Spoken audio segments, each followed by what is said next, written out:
Okay, we're in the midst of talking about what makes a unified plot.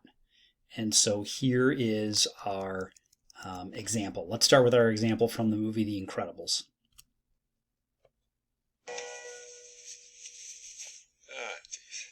Hurry, honey, or you'll be late for work.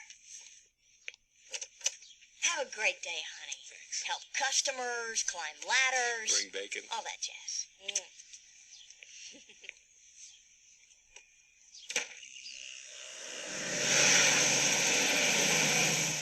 You have an appointment? I'm an old friend. I just wanted All to... visitors are required to make Get back. Go check the electric fence or something. What is it? Who are you? What do you want? My God, you've gotten fat. Come in, come.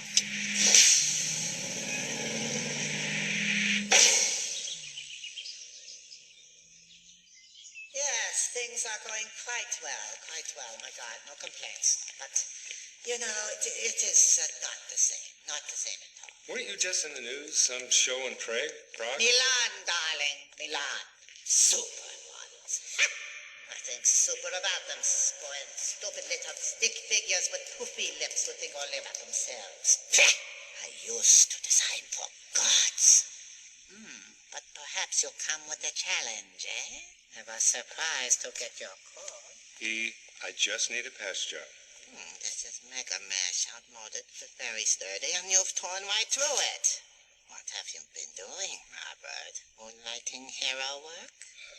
Must have happened a long time ago. I see. This is a hobo suit, darling. You can't be seen in this. I won't allow it. 15 years ago, maybe, but now... Oh, what do you mean? You designed it. I never look back, darling. It distracts from the now. You need a new suit. That much is certain. A new suit? Oh, where the heck am I going to get a new You suit? can't! It's impossible! I'm far too busy, so ask me now before I again become sane. Wait, you want to make me a suit? You push too hard, darling, but I accept. It will be bold, dramatic, Yeah. heroic. Yeah, something classic, like Dyna Guy. Oh, he had a great look. Oh, the cape and the boots. No capes. Isn't that my decision? Do you remember Thunderhead? Tall, storm powers. Nice man, good with kids. Listen. November 15th to 58th. All was well, another day saved, when his cape snagged on a missile cannon. Thunderhead was not the brightest bulb. Stratogale, April 23rd, 57. Cape caught in a jet turbine.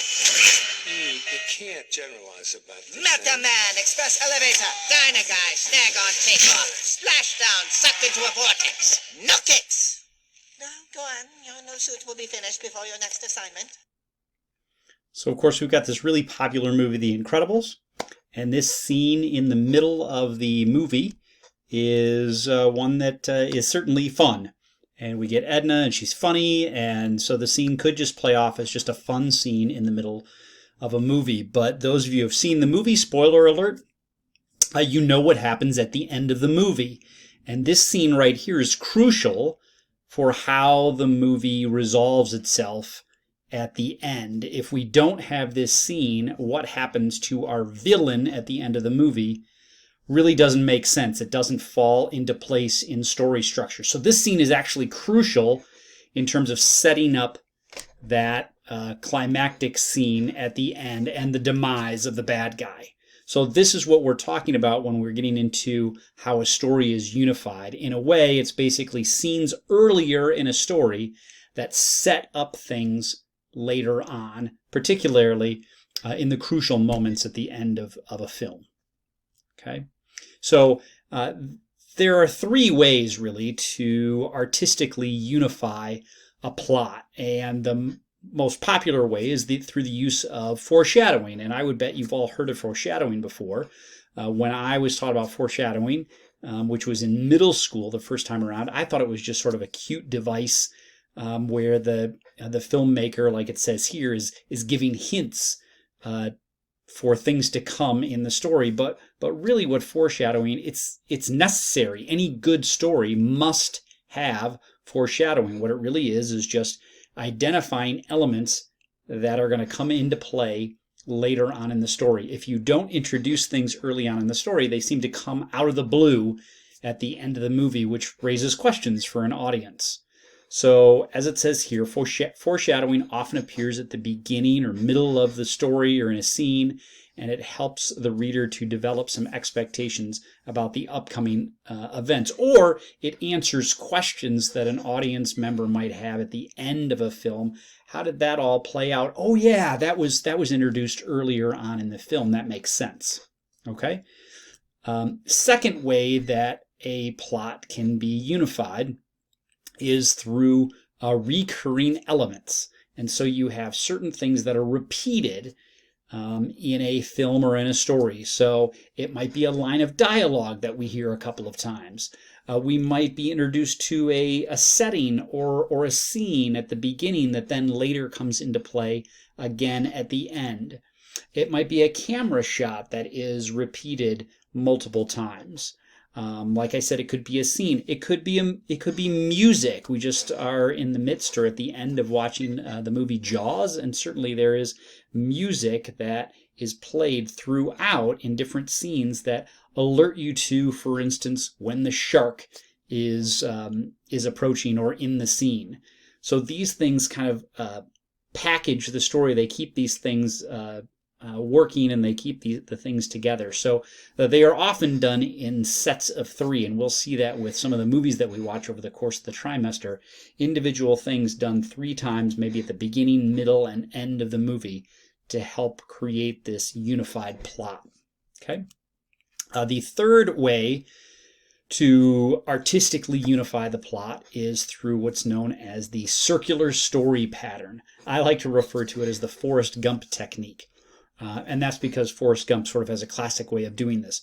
Now, this is basically a story that begins and ends in a similar manner, creating this circular effect. So I always point to the movie Forrest Gump.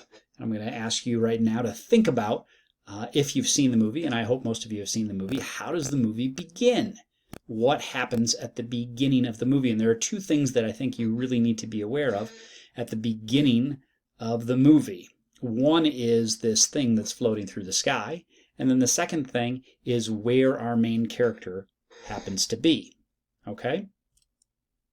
If you remember, at the beginning of the movie, we follow this feather. As the opening credits are going, we follow this feather that floats through the sky and flies around everything, and then eventually lands on this pair of shoes.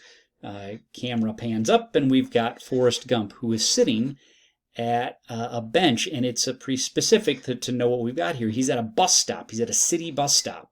And then, of course, he starts yammering away, talking to different people who sit at this bench with him. Okay?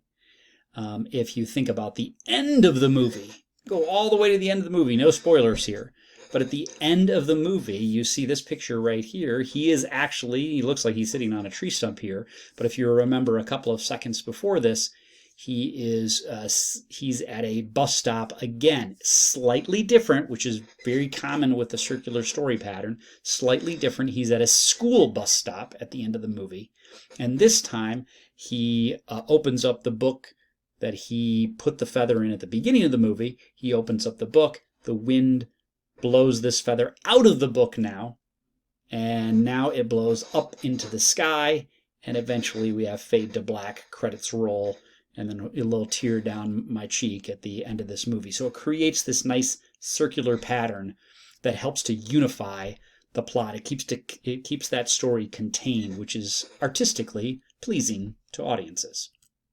Okay, I hope that makes sense to you. 3 artistic ways to unify the plot. One is through foreshadowing, one is through recurring elements, and the third way is through the circular story pattern. Okay, we're talking about a unified plot here. I hope that helps, and I hope you now start to see this in a lot of the stories that you read and the movies that you watch.